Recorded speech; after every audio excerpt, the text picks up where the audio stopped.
Oui, bonjour mes chers abonnés. Il est 9h30, 31. C'est le 8 décembre 2025. Nous sommes lundi. Alors, après être revenu de Chine, avoir joué au panda, etc., avec madame, eh bien, Emmanuel Macron pique une crise. Nous voyons dans les échos qu'il veut mettre une barrière douanière à la Chine. Et puis dans le même temps, Emmanuel Macron durcit le ton face aux Chinois. Oui, le président de la République menace Pékin de droits de douane si le déficit commercial avec l'Union européenne n'est pas réduit dans les prochains mois. Les explications de Matteo Ciaravino. Entre le protectionnisme américain et la production chinoise, l'Europe est coincée, selon Emmanuel Macron, et elle doit réagir. Aujourd'hui, nous sommes pris entre les deux et c'est une question de vie ou de mort pour l'industrie européenne. Dans le viseur du président français, le déséquilibre causé par la production chinoise extravagante qui vient inonder le vieux continent de produits à bas coût. Difficile alors pour les Européens de tenir la cadence. Pour nous, c'est en gros en moyenne 7-8% si on veut exporter en Chine. La Chine, c'est entre 2 et 3% si elle veut exporter en Europe. Et donc pas déjà de réciprocité. C'est une décision qui est importante, mais si on l'annonce, il va falloir la mettre rapidement en place parce que c'est maintenant que ça se passe. Oui, le problème, c'est que Emmanuel Macron ne peut pas, ne peut pas mettre en place ces barrières douanières. La France ne peut pas décider unilatéralement des droits de douane. C'est impossible sans l'accord de l'Union européenne, car la politique commerciale commune, c'est une politique commune et pas française, malheureusement d'ailleurs. Donc, les États membres comme la France ne peuvent pas imposer ou modifier les droits de douane de manière autonome. Et alors, évidemment, ça relève de Madame von der Leyen. Eh oui. Plusieurs secteurs sont concernés par cette concurrence déloyale, mais c'est bien sur les voitures électriques qu'Emmanuel Macron veut accélérer, sans aucune assurance d'être suivi par ses partenaires européens. Il faut être capable d'avoir une réponse unie et c'est le grand problème qu'on a au niveau européen, c'est qu'on a des pays qui ne souhaitent pas endommager leurs relations avec la Chine parce qu'il y aurait quelques entreprises, quelques secteurs qui auraient à y perdre. De leur côté, les États-Unis avaient menacé d'imposer des droits de douane à hauteur de 130% sur les produits chinois, avant de ramener ces tarifs à 47%, suite à un accord avec Pékin. Oui, à cause des terres rares, évidemment. Si nous quittions l'Union européenne, ce serait là, Monsieur Macron. Alors là, une sage décision. Mais je ne le pense pas vraiment que vous le fassiez. Mais le problème, c'est que les Chinois aujourd'hui sont capables de nous dépasser avec cette absurdité absolue de l'obligation d'avoir des voitures entièrement électriques, même pas les hybrides, hein, même pas les hybrides rechargeables. En 2035, la Chine se frotte les mains, elle va nous pulvériser. L'automobile allemande a déjà supprimé 50 000 postes. Voilà. Et donc l'Union européenne, Madame von der Leyen, est en train de tuer l'industrie automobile européenne. Oui, l'Europe est en train de se flinguer. Voilà, et c'est la même chose pour l'agriculture d'une certaine manière. Bien sûr, heureusement, il y a la PAC, mais si jamais on fait rentrer l'Ukraine dans l'Union européenne, les agriculteurs français sont morts. Et donc, on est vraiment dans une situation souveraineté numérique, souveraineté militaire, immigration, dénatalité et concurrence avec la Chine aujourd'hui, mais ce sera la même chose avec l'Inde dans très peu de temps, et avec le Sud global dans très peu de temps. Donc, on est dans une situation où Trump a raison, on est en plein déclin. Oui, alors oui, oui, parce que c'est vrai, Madame von der Leyen veut également que l'Ukraine rentre dans l'Europe. Alors, à propos de l'Ukraine et de la guerre en Ukraine, il y a eu des manifestations, figurez-vous, dans l'Europe entière. Entière. Là, c'est une manifestation en Allemagne. Mais il y a eu des manifestations dans, mais il y a eu des manifestations dans l'Europe entière.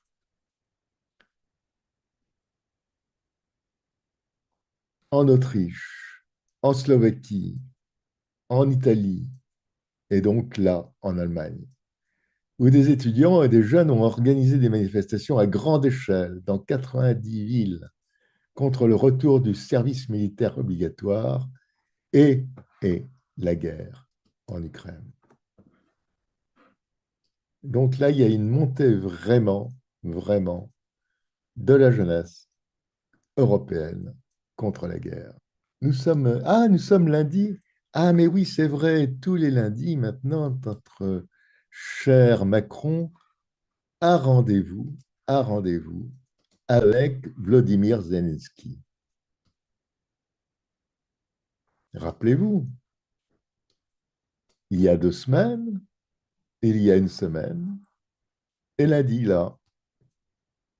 Ça devient presque une habitude du lundi. Demain, Emmanuel Macron, comme la semaine dernière, va rencontrer Volodymyr Zelensky. Oui, cette fois, l'entrevue n'aura pas lieu à Paris, mais à Londres. Les dirigeants britanniques et allemands, eux, seront également conviés. Le but est bien évidemment d'avancer sur les négociations de paix en Ukraine. Matteo Ciaravino. Les négociations pour la paix en Ukraine se poursuivent sur 2 fuseaux horaires.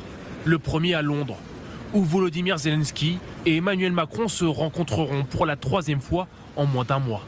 Nous poursuivrons lundi notre coordination à Londres avec le Premier ministre Starmer et le chancelier Merz, à la lumière des discussions récentes entre Ukrainiens et Américains. L'objectif est clair, exister absolument pour les Européens, délibérément mis à l'écart des pourparlers menés par les Américains de l'autre côté du globe, en Floride. Signe peut-être que la messe est dite. On voit bien depuis des mois et des mois que l'affaire est pliée. L'affaire est pliée. Il y a une connivence idéologique, j'ose pas dire intellectuelle, mais idéologique entre la Russie poutinienne et l'administration Trump qui est extrêmement forte. Ils ont une lecture du monde qui est « le monde appartient aux forts ». Avec des alliés européens en perte d'influence, Volodymyr Zelensky tente de garder la face et assure avoir eu une conversation téléphonique constructive avec les émissaires américains. En parallèle, la Russie continue de mener des attaques massives.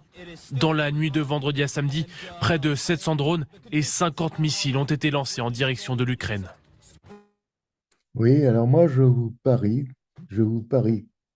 que finalement, que ce soit Merz, que ce soit le Premier ministre britannique ou que ce soit Macron, ils vont s'allonger. Ils vont s'allonger parce qu'ils n'ont plus que ça à faire. Ils n'y arriveront pas. Ils le savent vraiment. Maintenant, il faut souhaiter que les négociations en Floride aboutissent à d'autres négociations, parce que ça ne se fera pas seulement en Floride, à d'autres négociations quelque part en Europe et peut-être même en Hongrie. Mais alors, souvent, la Russie est montrée comme un pays qui finalement est en déclin. Eh bien, écoutez, M. Delval sur la Russie. Sujet. Ce n'est pas connu, je vais très vite, l'économie va assez bien. Je veux dire pourquoi, ce qui va mal, c'est qu'elle est tellement en surchauffe que les taux d'intérêt ont été très élevés pour éviter la surchauffe, parce que les gens peuvent changer d'emploi comme ça, ils trouvent encore plus cher. Il y a une demande énorme de travail. Il n'y a pas assez, il y a une offre de travail supérieure à la main-d'œuvre. En fait, l'économie russe est en train de se diversifier grâce aux sanctions, et nous croyons qu'elle est à genoux. Les puces, ils en fabriquent depuis 20 ans. Il y a 2 sociétés russes qui fabriquent des puces et on nous fait croire qu'ils pillent les frigos. Si vous voulez, l'Occident a péché par wishful thinking et elle a sous-estimé son ennemi. Ouais, l'Occident a sous-estimé son ennemi. C'est évident. C'est évident. Quand on voyait Madame von der Leyen qui disait que, mon Dieu, on allait chercher les puces dans les frigos ou dans les machines à laver. Bon. Alors, Musk a pris une amende pour son réseau social X, Twitter. Écoutez. L'amende de l'Union européenne contre X représente une attaque contre le peuple américain. Réaction très virulente de Marco Rubio, le chef de la diplomatie américaine. Après la décision de l'Union européenne, elle a infligé une amende de 120 millions d'euros au réseau social d'Elon Musk. Elle sanctionne notamment l'utilisation de coches bleues censées certifier les sources d'information. On vous retrouve à Washington, Axel Monnier. Axel, réaction également très virulente d'Elon Musk qui s'en prend à l'Union européenne.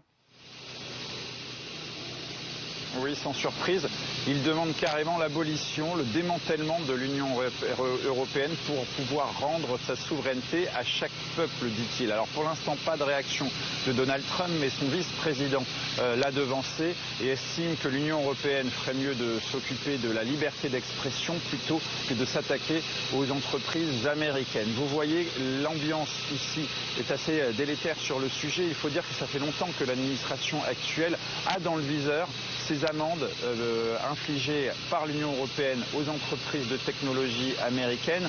En gros, ils estiment que c'est de la censure, que c'est injuste et surtout que c'est une manière de ponctionner le bénéfice de ces géants de la télécommunication. Alors, pour l'instant, il n'y a pas de représailles qui ont été annoncées, mais on sait que depuis le retour au pouvoir de Donald Trump, cette administration a des capacités de nuisance qui sont très claires et elle les utilise sans problème, que ce soit sur les droits de douane ou encore via les visas. Et d'ailleurs, il y a quelques jours, le secrétaire au commerce avait averti, il avait même presque menacé, si les Européens n'assouplissent pas les réglementations en matière numérique, alors il ne pourra pas y avoir d'accord sur les prix de l'acier et de l'aluminium. Ah oui, il ne pourrait pas y avoir d'accord sur les prix de l'acier et de l'aluminium. Bon. Mais est-ce qu'on peut se passer de ce réseau X? Parce que bon, moi je me rappelle, on avait bien dit en Europe qu'on pouvait finalement arrêter complètement X. Bah, pourquoi pas finalement? Mais alors, j'ai relevé cette discussion sur LCI. Est-ce qu'on peut vraiment s'en passer? Écoutez bien. Une question sur ce plateau. Pourquoi restez-vous sur Twitter, par exemple? C'est intéressant, sur X, parce que c'est le je me permets d'insister, pardon. Le moindre chef de bureau de l'Union européenne qui dirait le quart de ce que dit Trump ou Musk sur le climat, sur les femmes, sur la migration, il serait vidé dans la semaine. Hein. Or là, on ne claque pas la porte de Trump. Alors Trump, malgré tout, aux États-Unis, c'est difficile de faire sans. Mais Musk, Emmanuel Macron pourrait quitter Twitter. Starmer pourrait, vous pourriez. Pourquoi? Bien sûr, mais on déserte pas le champ de bataille. C'est là que ça se passe. Il faut le savoir, c'est tout. Ça se passe pas ailleurs. Mais bien entendu. Mais pourquoi? On combat sur la territoire de Général Richoux, pardon. Si à l'époque vous auriez été dans l'Humanité ou dans Minute en vous disant quand même c'est là qu'il faut être. Non, mais je le pense très sérieusement. C'est là que ça se passe, le débat médiatique, là où on peut contrer tout le narratif. Ça veut dire que l'Europe n'a pas les moyens de créer un. C'est là que ça se passe. Contre-réseau, actuellement, 450 millions d'euros. Non, monsieur Rosebin, pardon. Pourquoi est-ce que vous restez, vous? Parce que tout simplement, d'abord, c'est effectivement une source, je dirais, de bataille et de combat, et que nous avons tous, effectivement, un certain nombre de personnes qui nous lisent. Le propriétaire ne vous gêne pas? Le propriétaire ne vous gêne pas? Le propriétaire ne me gêne pas. Je reçois des centaines, évidemment, d'insultes, d'injures de tout genre, une fois chaque jour. Mais c'est pas grave. Bon, ça, après, on se débrouille avec. C'est quand même pas une bataille armée non plus. Donc, je veux dire, c'est aussi un lieu d'influence. Et quand vous envoyez d'autres, il y a d'autres réseaux sociaux, j'y suis aussi, c'est pas du tout aujourd'hui la même portée. Je vous pose la même question. Vous auriez publié une chronique mensuelle dans Minute ou bien dans l'Humanité en Non, d'ailleurs, je ne vais pas sur CNews. Parce que c'était pas votre intérêt. Est-ce que là, c'est de la lâche? Non, mais Darius Rosebin, non, mais parce que c'est très important de vous poser la question. Mais c'est votre question, très sincèrement, je me la pose tous les jours. Utiliser ce réseau social me salit dans une certaine mesure. Mais si je veux vous lire, vous, Darius Rosebin, si je veux lire Nicolas Tenzer, Sarah Daniel, Monsieur Breton qui répond à Elon Musk sur son réseau social, ou encore le général Richoux, j'ai pas d'alternative européenne. Je rêve. Comment est-ce possible? Mais ben voilà. Comment est-ce possible? Parce qu'on n'est pas une puissance. Pardon. Je n'ai pas d'alternative. Eh oui.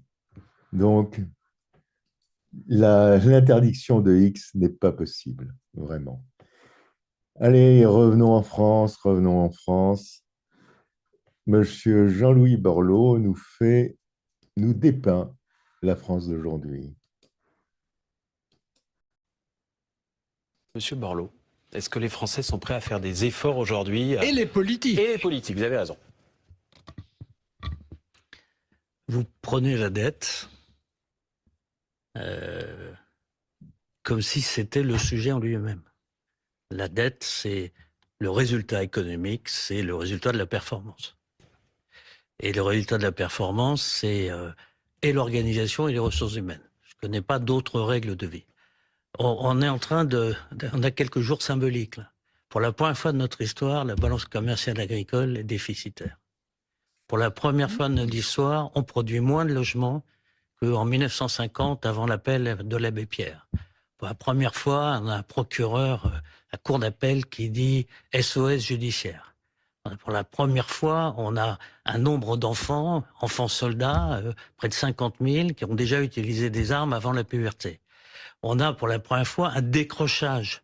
En mathématiques, nous sommes dernier de l'Union européenne, le pays de Descartes, et avant-dernier de l'OCDE, juste devant le Chili. Pourquoi je vous dis ça? Je dis, comme je considère qu'on n'est pas un pays d'imbéciles, qu'on a des dirigeants qui sont raisonnablement bien formés et honnêtes, je pense qu'il faut regarder le capot de la bagnole, ce qu'il y a, notre désorganisation, travail que j'ai fait, je vous l'avais dit, communiqué il y a 3 ans, si ma mémoire est bonne, pour comprendre à quel point... Et je l'avais lu il y a 3 ans. Oui, et à quel point notre désorganisation est unique au monde.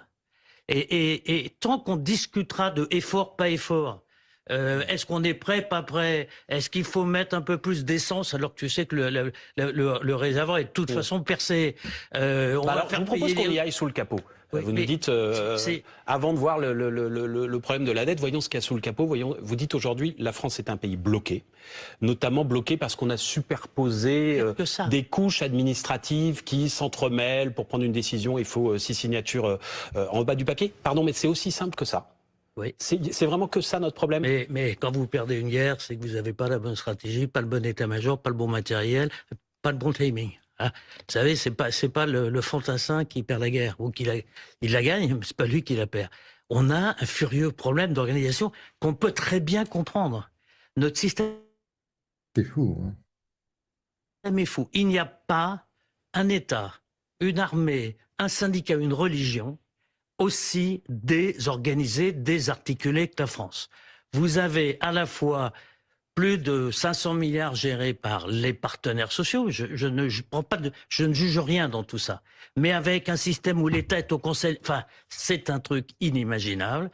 Vous avez ensuite la région qui n'a pas de pouvoir législatif, qui est un guichet de distribution, puis le département, puis 1800 organismes d'État, plus 20 autorités administratives indépendantes, plus des établissements publics territoriaux. Enfin, c'est impossible. Si je vous demande, vous deux qui êtes des experts, de me dire qui finance une crèche en France, si je vous demande quel type d'autorisation il faut pour construire une usine ou un logement, vous allez caler. Et quand je vais vous dire que les HLM, il y en a qui appartiennent à la Caisse des dépôts, qui est lui-même le financeur, que c'est les prêts aidés de l'État gérés par Bercy, mais qu'il y a le PLU, PLUI, le SDRIT, l'ANCT, l'ANA, l'ANRU et pour le logement d'urgence, le préfet, vous allez me dire, mais c'est pas... Vous comprenez comment on passe de 480 000 logements il y a 15 ans, 20 ans, à 240 000 l'année dernière. Ouais, c'est fou. C'est fou. Là, vraiment, il faut faire quelque chose. Il a raison, Borloo, il a complètement raison. Bon, nous allons revenir à un sujet qui devient, que j'aborde vraiment très souvent sur ces petites revues de presse, c'est France Télévisions, est-ce que ça nous coûte? Écoutez le rapporteur. En fait, les Français payent chaque année près de 100 € par foyer pour payer un abonnement forcé dont ils ne peuvent pas se défaire. Depuis la fin de la redevance, que vous ayez une télévision ou que vous n'en ayez pas, idem pour une radio, vous êtes sommé de payer près de 4 milliards d'euros par an pour l'audiovisuel public. Du millionnaire à celui qui est au RSA, en fait, vous financez maintenant l'audiovisuel public depuis quelques années par le biais de la TVA. Donc il n'y a même pas que vous consommiez ou non des chaînes et des radios publiques, vous êtes sommé de payer pour des sommes en plus qui sont, on peut le dire, extravagantes, dans la mesure où 4 milliards d'euros par an, c'est la moitié du budget du ministère de la Culture. C'est 400 écoles. C'est 8 hôpitaux, c'est le salaire de 100 000 professeurs qu'on pourrait payer chaque année. Le salaire de 100 000 professeurs qu'on pourrait payer chaque année. Ouais, c'est complètement fou quand même. Bon, mais écoutez, mes chers abonnés, c'est la fin de ce point de presse. Nous sommes le 8 décembre 2025, il est 9h52. À bientôt. Au revoir.